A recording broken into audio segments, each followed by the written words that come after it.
नमस्कार, lead India के इस वीडियो में आपका बहुत बहुत स्वागत है। क्या दोस्तों सेक्स की वजह से डिवोर्स हो सकता है?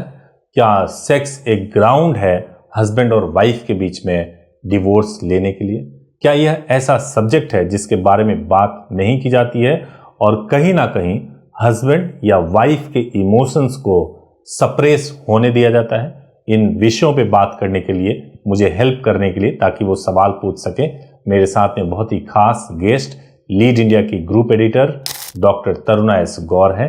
आपका बहुत बहुत स्वागत है मैडम इस वीडियो में। थैंक यू जी, बिल्कुल सही कहा सर आपने कि ये जो विषय है वो एकदम से अनछुआ है, लेकिन फिर भी ये हमारे समाज के अंदर बहुत गहरे कहीं बैठ चुका है। तो ये क्या जो सेक्स पति पत्नी के बीच में है, अगर वो कहीं ना कहीं डिस्टर्ब्ड है या फिर किसी भी तरीके से विरूपित हो गया है, खराब है, तो वो डिवोर्स का एक मजबूत ग्राउंड बन सकता है। बिल्कुल बन सकता है।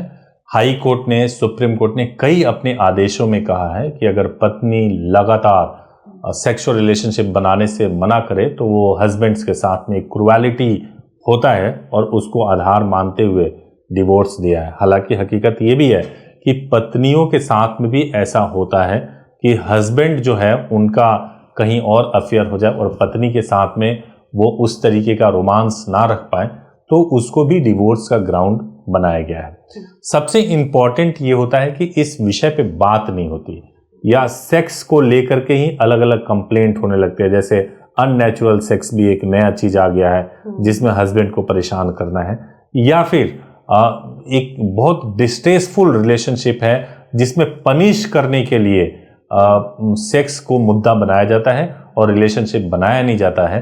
तो चाहे किसी भी साइड से हो, ये ग्राउंड ऑफ क्रूएलिटी है और इसके बेसिस पे डिवोर्स लिया जा सकता है। मैं थोड़ा इसको विस्तार से समझूंगी क्योंकि लीगल के विषयों में हमारी कम जानकारी होती है आमतौर पर। जी। तो कैसे कैसे केसेस आप देखने को मिलते हैं आपको कोर्ट के अंदर, पतियों की तरफ से या पत्नियों की तरफ से सेक्स संबंधों को लेकर? देखिए, ऐसा होता है कि आजकल हमने देखा है कि फ्रिक्वेंटली वाइफ की तरफ से अननेचुरल सेक्स का FIR कराने की कोशिश की जाती है कि अननेचुरल सेक्स है। और इसके बीच में हाई कोर्ट का एक बड़ा इंटरेस्टिंग ऑर्डर आया था जो बहुत देश में चर्चा का विषय बना कि हस्बैंड और वाइफ के बीच में कुछ भी अननेचुरल नहीं होता, सभी कुछ नेचुरल होता है। बहुत डिस्कशन हुआ। तो इस सेक्शन को, IPC के इस सेक्शन को, BNS के इस सेक्शन को बहुत मिसयूज किया जा रहा है। हम कह सकते हैं कि मिसयूज हो रहा है, लेकिन अगर वाकई में ऐसा हो रहा हो तब क्या ये ग्राउंड बनाया जाएगा? इसको प्रूफ कैसे कर सकता है? नहीं, मैं इसी में कह रहा था कि अब ये मिसयूज वाइफ साइड से हो रहा है ज्यादा से ज्यादा।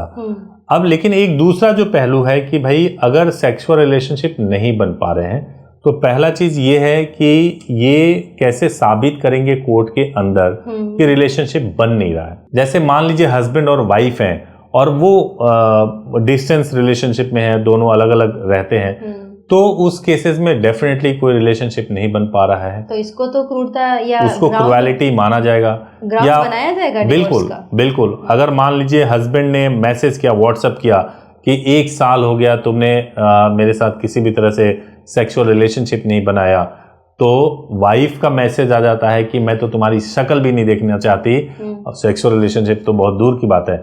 इससे साबित हो जाता है कि 1 साल से जो है कोई रिलेशनशिप नहीं है और ये ग्राउंड ऑफ डिवोर्स बन सकता है।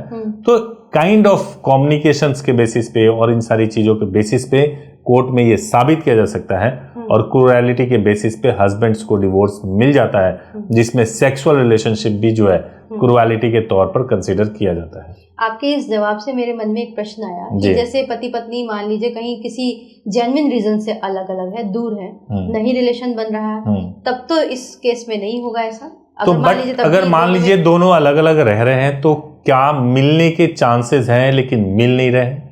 जैसे मान लीजिए कि अगर इंडिया में ही दोनों हैं, गवर्नमेंट जॉब की वजह से दोनों अलग अलग रह रहे हैं, लेकिन उनमें पॉसिबिलिटीज है कि वो मिल सकते हैं, लेकिन मिल नहीं रहे इंटेंशनली। उनके बीच में कन्वर्सेशन हो रहा है, मिलने की बातें हो रही है, लेकिन मिल नहीं रहे। तो उससे भी ये साबित होता है कि जानबूझ करके रिलेशनशिप से या सेक्सुअल रिलेशनशिप से दूर रखने की कोशिश की जा रही है और उसको भी एज ए ग्राउंड कंसीडर किया जा सकता है। पर जो केसेस कोर्ट में पहुंचते हैं, महिलाओं की तरफ से इस तरीके का मुद्दा उठा के जाना आज भी एक बहुत बड़ा चैलेंज है, वो कैसे इस बात को लेकर जाएंगी और कैसे उसको प्रूव करेंगी? नॉर्मली महिलाओं की तरफ से सेक्सुअल रिलेशनशिप को लेकर के केसेस नहीं किए जाते हैं कि हस्बैंड का मेरे में इंटरेस्ट नहीं है, इस तरह के केसेस नहीं होते हैं।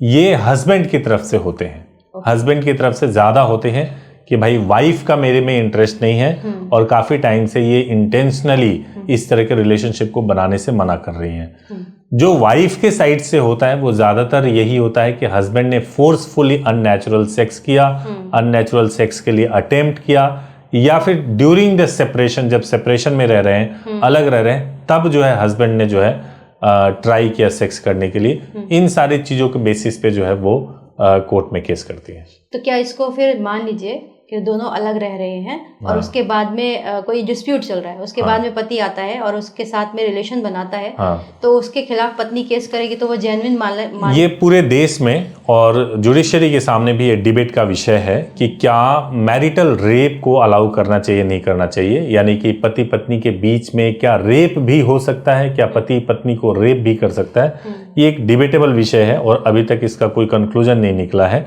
लेकिन जब तक पति और पत्नी हैं तब तक उनके बीच में शारीरिक संबंध अगर बन रहे हैं तो वो नेचुरल है और वो कुछ भी क्राइम नहीं है और अगेंस्ट द लॉ नहीं है, जब तक वो हस्बैंड वाइफ स्टेटस में है। तो अगर मान लीजिए कुछ भी डिस्टर्ब है पति पत्नी के बीच में इस तरह के रिलेशन में, सेक्सुअल रिलेशन में, तो फिर वो डिवोर्स का ग्राउंड हो सकता है। बिल्कुल हो सकता है। तो इसीलिए मैं कह रहा हूं कि अगर कोई भी व्यक्ति, जो दर्शक हैं, वो अगर इसको ग्राउंड बना करके केस को कॉन्टेस्ट कर रहे हैं जिसमें सेक्सुअल रिलेशनशिप को एज ए क्रुएलिटी बताया है, तो आपको, जैसे मैंने आपको कुछ एक एग्जांपल दिया, कन्वर्सेशन के थ्रू पता चलता है कि कन्वर्सेशन हुई हो जिसमें दोनों ने एक्सेप्ट किया हो कि रिलेशनशिप नहीं बन रहा है। और दूसरा, अगर आप अननेचुरल सेक्स का वाइफ साइड से अगर आप आरोप लगा रहे हो, वाइफ लगा रही है, तो आपको एक मेडिकल एग्जामिनेशन से गुजरना पड़ता है जो टफ होता है।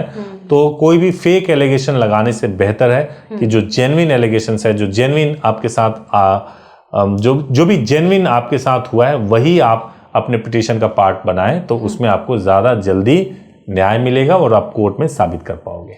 इसके अलावा आपने जो बताया कि ये एक ग्राउंड है, और भी कुछ ग्राउंड्स हैं जिनके आधार पर डिवोर्स केसेस फाइल किए जाते हैं, वो थोड़ा सा संक्षेप में बता दीजिए। बहुत सारे, जैसे क्रुएलिटी हो गया, या फिर ऐसी कोई बीमारी हो गई जो कि फैल सकता है, जैसे कुष्ठ रोग वगैरह माना जाता है।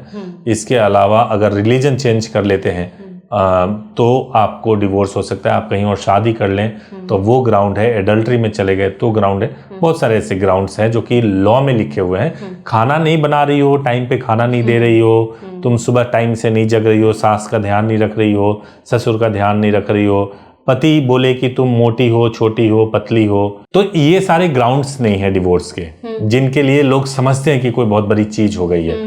हाँ, लेकिन अगर पत्नी ऐसे आरोप बोलने लगे पति को, कई बार ऐसा होता है कि तुम नपुंसक हो गए हो, अब तुम्हारे में पहले जैसी बात नहीं रही, तो ये ग्राउंड ऑफ डिवोर्स जरूर बन जाता है, क्रुएलिटी माना जाता है और इसके बेसिस पे डिवोर्स भी होता है।